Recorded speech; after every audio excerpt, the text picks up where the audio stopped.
So here we have the mini hatchback on a 65 plate. I'm going to start off by hopping inside and running through some controls first of all. Okay, now that we're inside the car, we're going to start with the dials. On the left-hand side, we have the rev counter, we have the speedometer in the middle, and the fuel gauge over on the right-hand side. Also in the middle, you can see the total miles of the car. They are 42,371. The information displayed above that can be changed using a button on the end of the indicator stalk. For various bits of trip computer and fuel economy information, you can also have a digital readout for the speedometer, as you can see. We back out to the steering wheel. On the left-hand side, we have cruise control and speed limiter, and on the right-hand side, stereo and phone controls, and then in the center, the stereo itself. So up on here, if you hit the menu button, you can use this dial.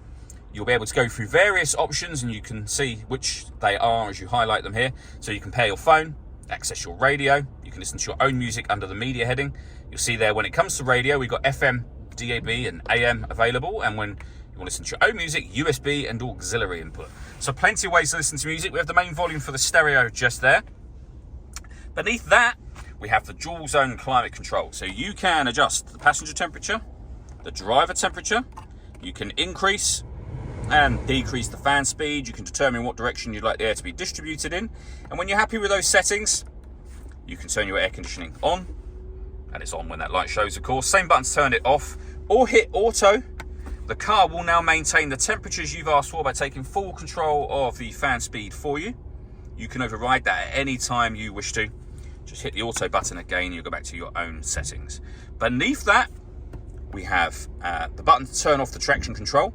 We can start and stop the engine from here, and this button turns off the stop and start. So this car is designed to cut out when it's stationary in traffic to save you fuel. That system is turned off when that light shows.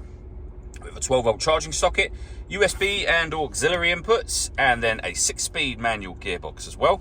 Beneath that, we have this button just here, which will enable you to change the driving setup of the car. So I've just put it into sport mode. You can put it into mid mode, which is your everyday driving, and also green mode as well. And you'll see the color of that outer kind of LED ring will change as you change the modes. All that leaves me to say is thank you for taking the time to watch this video. If you'd like to come and see this ULEZ compliance car for yourself and have a test drive, please feel free to call either of our MJA sites. We'd love to hear from you soon.